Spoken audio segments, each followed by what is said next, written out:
summertime. Time to move our cooking from the kitchen to the backyard and fire up the grill. But what and how we grill will depend on our ability and budget. Today on It's About You, Greg Renfro, UK Extension Meat Specialist, will show us which cuts of meat are the best for the grill, how to prepare it, and most importantly, how to keep our food safe throughout the grilling process. Greg, it's grilling season and typically we think hamburgers, but what are some other options that are good for the grill and also good for our pocketbook? This time of year, grocery stores know that people are going to be seeking these grilling items, and so you can kind of see in our grocery store here, a lot of the items we have up here are for grilling. The thing to remember about beef is there's certain cuts that can be on the grill and there's certain cuts that shouldn't be on the grill. So if it's labeled loin or rib, those are cuts that can go on the grill. Those are muscles that the animal used to support the body versus cuts that say chuck and round are muscles of locomotion. They tend to have more connective tissue, larger muscle fibers, so they're not really good on the grill. Those are more what we call our winter cuts, things that you would put in the crock pot or in the oven for several hours at a time. But here we have several options up here. If you're looking for something that has more marbling, we have a nice ribeye steak. And the really neat thing about this is once you cut off the external fat, there's less fat inside this than what you would get in lean ground beef. This is one of our new exciting beef cuts. This one kind of bucks the system. This is called a beef chuck flat iron steak. Now, this one goes against the rules. If it says chuck, it doesn't go on the grill. This one, on the other hand, does. The flat iron steak is a muscle that we've discovered that doesn't get used very often. It's actually part of the rotator cuff, and since cattle don't throw fastballs or curveballs, it doesn't get used very much, so it stays fairly tender. And this is a really good item to throw on the grill. And as you can see, it's not nearly as pricey as a ribeye or a T-bone or anything like that, but it is an exciting new cut that deserves to be on the grill.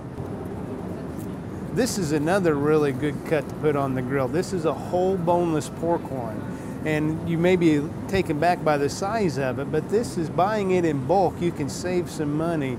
This pre-cut is about $1 to $1.50 more a pound. So you can take this and buy it, take it home and cut it at home, or if you're uncomfortable with that, the meat cutters in the back will be more than happy to cut this up for you. And obviously you're going to get several meals out of this. What's the best way to actually keep meat fresh? One of the best things to do, if it's fresh and unfrozen, it's only got a couple days in your refrigerator before things start turning sour on you. Now you can buy the Ziploc bags or the other self-closing bags. Make sure you remove all the air, because what you're doing now when you freeze these, you're trying to prevent freezer burn from happening. So getting as much of that air out of there as possible will help you prevent freezer burn. So Greg, do you have any special secrets on how to make sure that our meat really tastes great when we're grilling? This is a really good time to talk about seasoning or flavoring of a piece of meat.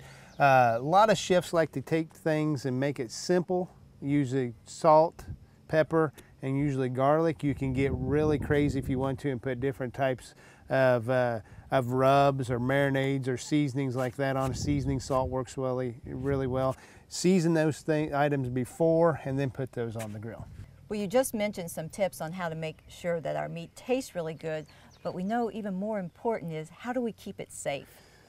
I'll answer that question with a bit of trivia. The CDC notices a spike in foodborne illnesses year after year after year in the summer months, and they attribute that to picnics and grilling out. A common mistake people will make is, number one, they will take their meat out on a plate, grill it, go back in and get the exact same plate without washing it first to get to bring the cooked meat into the house, or I'll carry it out on a cutting board and then use that cutting board to cut my vegetables for my salad or something along those lines.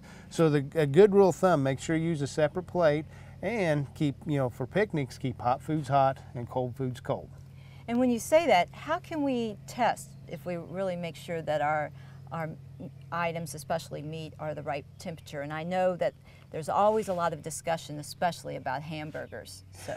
Yeah, and there's a lot of ways. Now, first off, a whole muscle cut like our ribeye here, basically it's going to be okay as long as we cook the surface to above 200 degrees. Now, most of your cooking surfaces are going to be around 375, so you can have a medium rare steak and be safe as far from a foodborne illness standpoint. Now, hamburgers are another question, or another example altogether.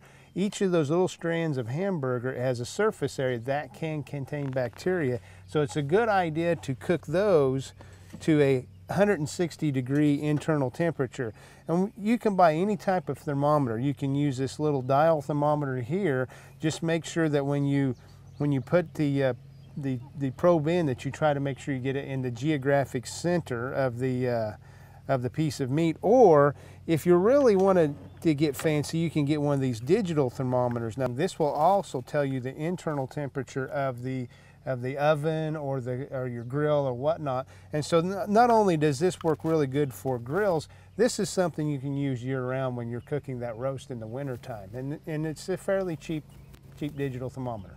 So I think the key here is when we talk about grill accessories, a thermometer is essential to make sure that our food is really safe. Exactly. A thermometer is just as essential as a spatula or a set of tongs. Enjoy grilling this summer. And remember, buy the right cuts of meat for the grill, and most importantly, follow those food safety guidelines. For more information on safe food handling procedures or other items, contact your local Cooperative Extension office.